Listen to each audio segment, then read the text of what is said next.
everyone, welcome to Weekend Project. I'm Laura Lynn of the Mama Pop Quilt Shop and we're very happy to see you here today. Today we're going to work on a crumb and scrap project. We're going to make some art. Now, a lot of people don't know what to do with their scraps or their crumbs. They're very confused. Some piece them together and make other things. I've appliqued them down or stitched them down, stacked on top of each other, and made some beautiful art recently. I had some bunch of pieces left over. I still wanted to continue to make some beautiful art. So what I have here is a pile of just purple strips. It doesn't matter what color, whatever your project you want to be working on. I'll show you what I have started here, and we're going to continue on with making a purple flower. Okay, so what I did here, as you get really good up on the camera there, is I pieced a bunch of the orange and the yellows all together and then cut out the petal shapes of the flower, and to be able to so it is on a stabilizing fabric. It's like this fabric right here. It's just like a broadcloth. And I just cross-hatch, stitched all over the place, kept it down. I didn't use any heat and bond because I really wanted to just kind of test the idea first to see if I like it. It doesn't really need heat and bond, but it's a great way to make a crumb scrap project. It's just to make some beautiful art. You can see the little leaves are the same way. The stem I kept the same, and now our goal is to make a nice purple one right about there. Okay, so first off, you get your stabilizing fabric. Okay.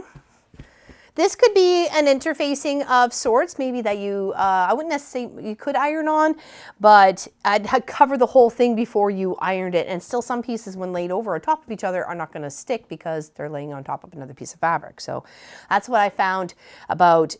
You're not losing anything if you're just laying it out, and then you can take it over to the machine, work little corners and sections at a time, or lay out a big chunk and then sew like crazy down and across, okay? So start off somewhere. You have to start off somewhere. So pick a half decent piece, okay? So we want to make a smaller flower than the one we had up at the top here. So we need a huge amount of space to be covered, but we would like it to be colorful.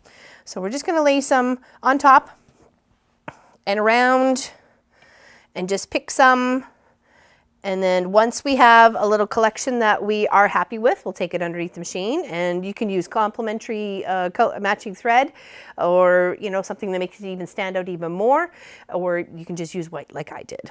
Okay, but you can totally green, gray, whatever it is for the color that you like for your project. Okay, now you're just laying them over top, trying to cover the white. If you happen to have like a little white space there, there, and then when you didn't realize it until you were all done, you just come back and you stick another piece right on top. Just cover it. There's no right or wrong to this project, just having fun.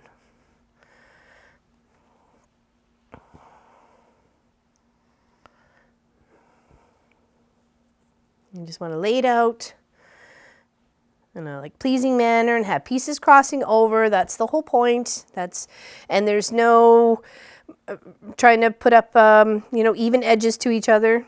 Just lay it out and have fun.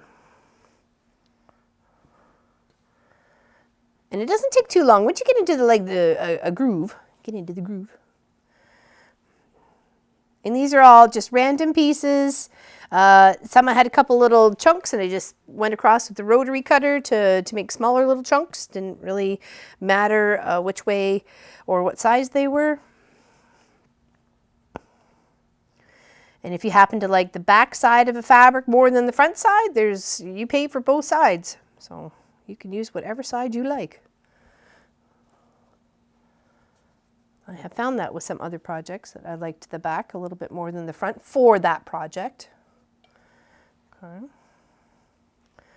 Try and get a few more pieces laid out here so then you can see how I'm going to sew them all together, and we can cut out our little flowers. Okay. Got a nice strip there. Don't be afraid to overlap and shift things around. You think, oh, okay, well, that actually might sit a little bit better there, so I'll put that there. Don't want to use anything too small. Let's see, that to me is not too small. And you could literally lay it just right on an edge, or somewhat of an edge.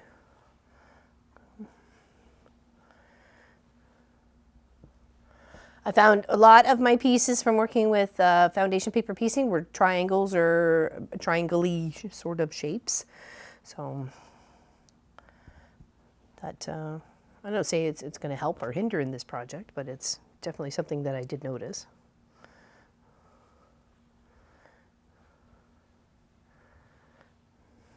Okay, we kind of want to get a little bit more because we're building it out.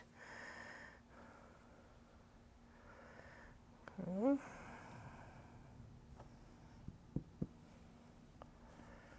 And you can have big pieces and small pieces, and you can always overlap. If you found, oh, that's too much of a bigger chunk there, we can cut it off, put another piece on top, different color.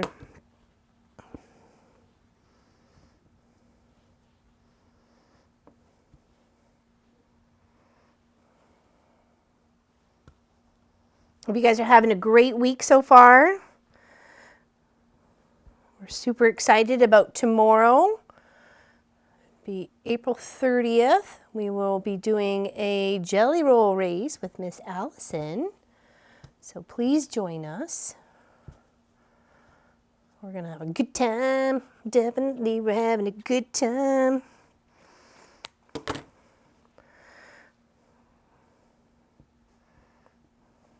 Now, maybe some of your pieces were a little on the extra wrinkly side or something like that. You could definitely give them a little press.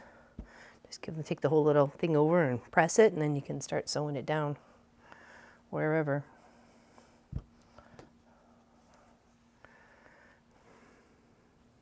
You're kind of necessarily like making a flower in the center because you're starting in the center and you're starting to build out the little leaves or the petals or what have you as it goes. But then you can cut whatever you want out of this, like shape or character.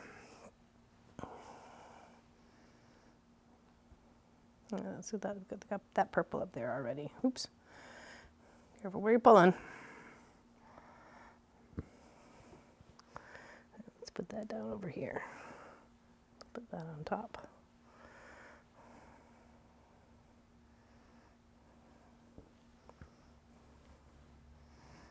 Okay, oops. Get that one out of there. Okay.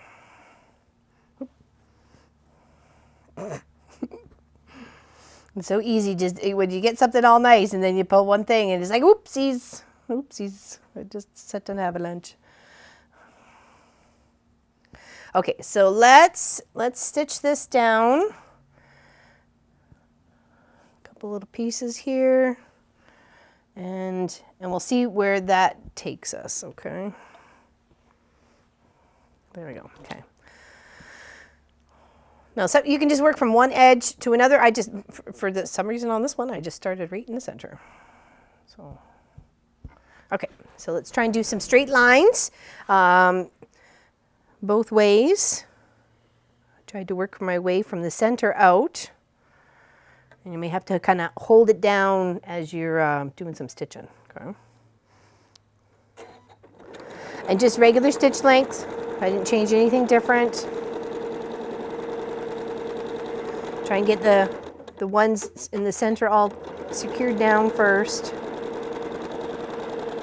And then work your way to the outside edges.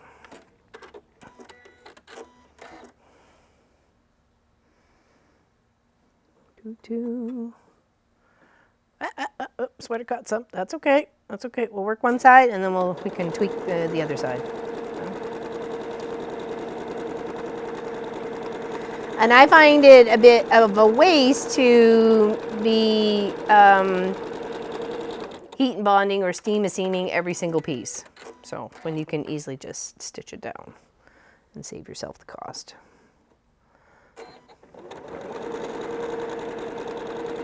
So that's okay. Put those over there.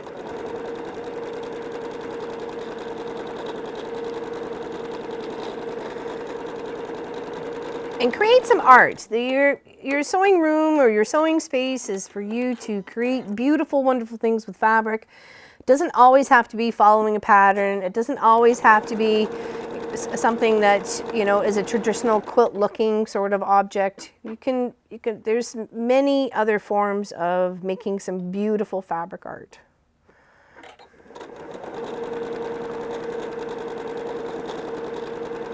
And using your crumbs and your scraps to make this beautiful art is definitely a way to do it, because you have such a collage of color, you know.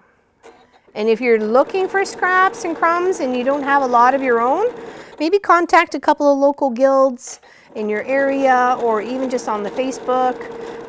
Join a local guild group or a little sewing group near you, and you just never know. You just never know. I used to get scraps all the time from a denim company that used to do, or canvas company, and it's canvas and denim. They got thicker stuff, but I had mostly it was the canvas. Just strips and bits from when they used to do sales. So I'd have little chunks here and little chunks there. Okay, you can see we have a little gap right there. So we're going to fill that in. That's before we continue on. Okay. And you'd be amazed at what you could do with those little chunks of fabric. Okay.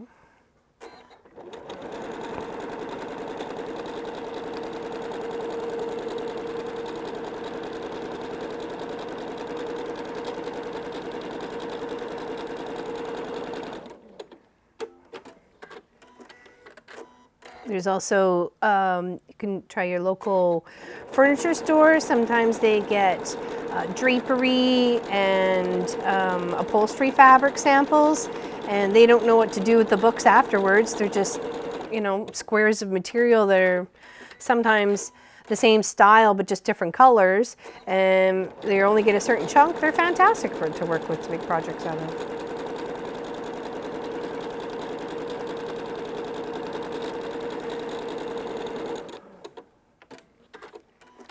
So let's scoot over here, turn it around, and place some of these ones that got a little kabibbled. Let's put those back down over here and try and fill up our little space some.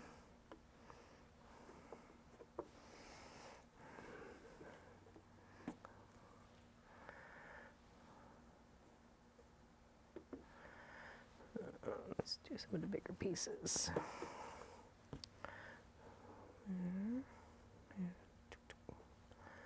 Let's see this.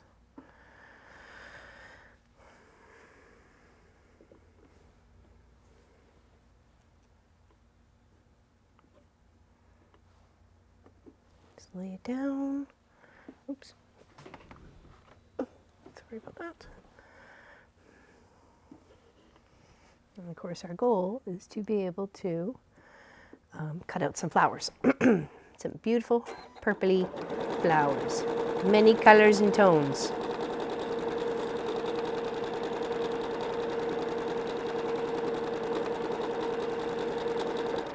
Okay, that piece was moving, so let's kind of tuck it back down because we want it to lay flat. Even if we're just getting that tiny little edge of it, that's on that side, we'll continue to stitch as we get going. So.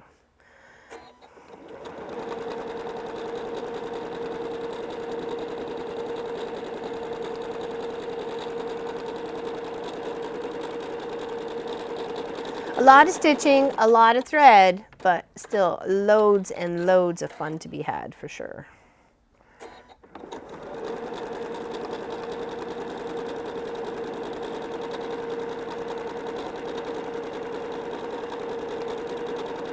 All right, well, we can pop that on there.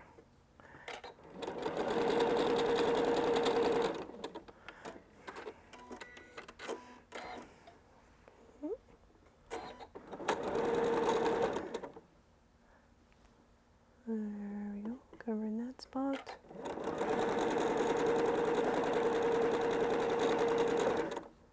Tuck that up there, kind of shift a little bit. There we go.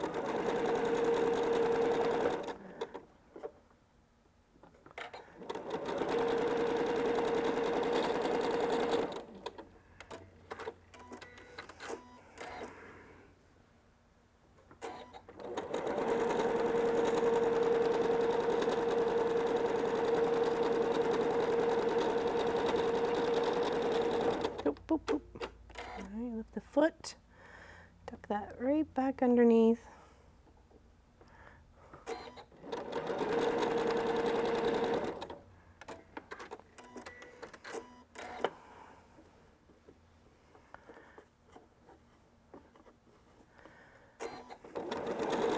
And all the pieces that you sew down may not end up in your project, but that's okay. It can be saved for something else, recycle them into something else, or give them to somebody else who wants some scraps. Scraps and crumbs. Crumbs and scraps and scraps and crumbs. We all have them, no matter what sort of project we're working on.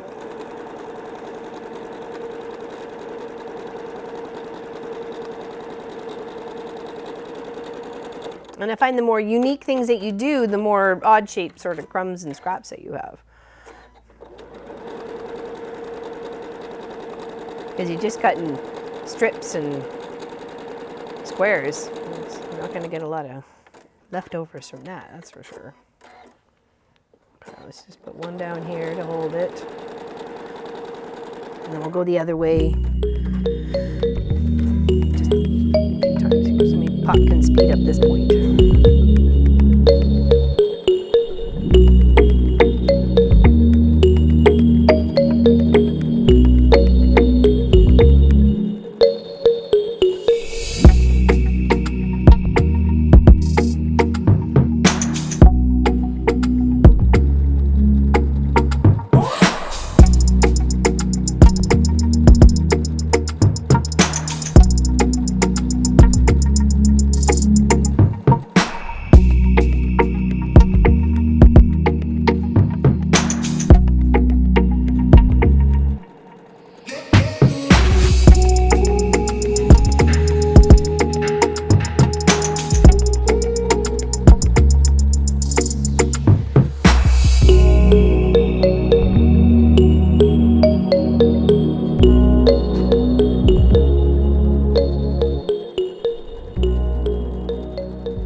Okay, now we have stitched that down in both directions, okay?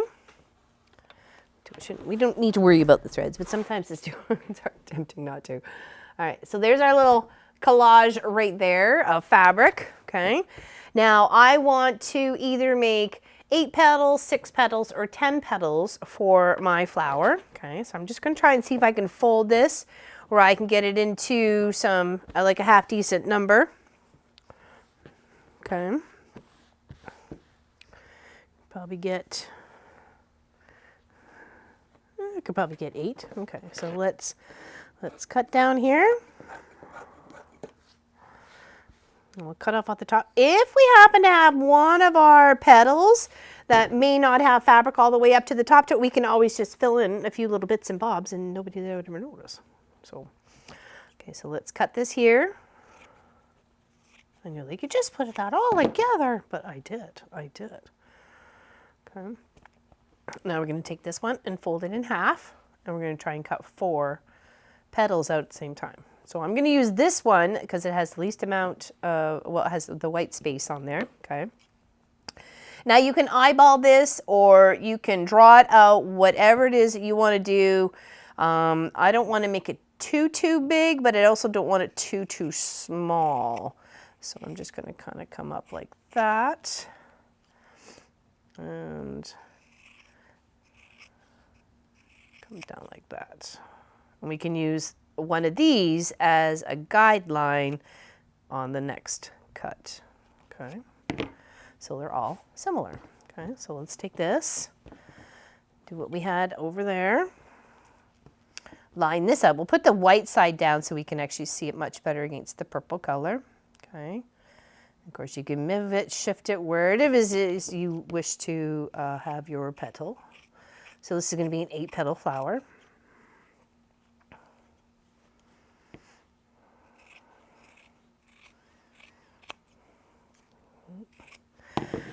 All right, put that off to the side. Now here comes the fun part. It's being able to build out your flower. Okay. Now you can have it make it so it's more pointed towards the bottom if you like it that way. Put your pieces, if you find that maybe too many pieces are matchy next to each other, then, you know, just switch them out. We switch that over there so it equals out the little, you know, the speckledy fabric sort of thing. And then once you're happy with, okay, there's a little tiny bit of white space here and here. So we'll go find something from the pile and be able to fill in that little space with a couple of little lines, okay? Very easy to fix a situation like that, okay? So, and if you had it so it was stacking over each other, you'd probably never even see it to begin with. So that's okay. Let's go put one down here.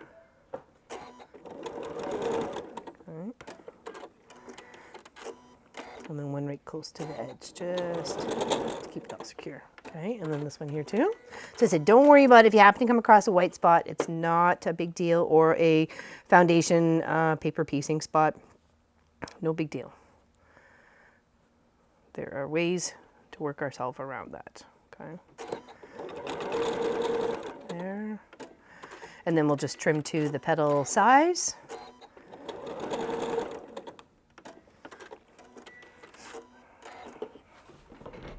Okay, go back over here, and then we're just going to trim it up to the petal size itself. And this one here, even though it's just a tiny little, you may see that, you know, and I don't want somebody to see that. Okay, here and here. And then you just put a nice circle. I used actually my mug, my glass, to make a circle, and then put my, I put the heat and bond on that one. Put it right in the center and then just made my little stem. So here is the green fabric I did for the leaves. And we're going to cut 2 leaves out of that. Get those bits off. Let's fold that there. And let's try and aim for a couple little leaves.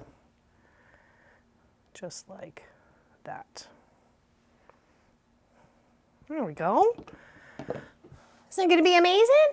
So that is our project for this weekend. And hopefully you enjoy doing something very similar like this with your stash, your crumbs, your strips, your scraps, whatever it is that you end up taking on. And I hope you make something very similar and fun taking on these techniques and doing something really unique. I can't wait to see it. If you would like to share any of your stuff with us, happy to join us at the Mom and Pop Quilt Shop. We are wesewit.com and .ca.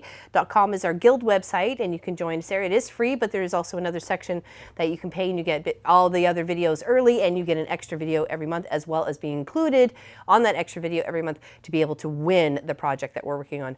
And they're usually beautiful, big quilts. So I have made a very special gift for Allison coming here. I wanted to do something to, I don't know, show my love. I have 50 stars still to attach. So, but that is my crumb project for Miss Allison. There you go. You can take a look at that. There's all the blue, and then all the red, and then even the white. Hopefully she enjoys it and loves it. So I just have to put the 50 stars on. I have them all right here, ready to go, all hand cut. I just gotta put them in their proper placement, and then I get to finish it off, and it is my gift to her. So thank you, everybody. Big hugs to you. We'll see you tomorrow on the Jelly Roll race. Don't forget. Big hugs. Thank you.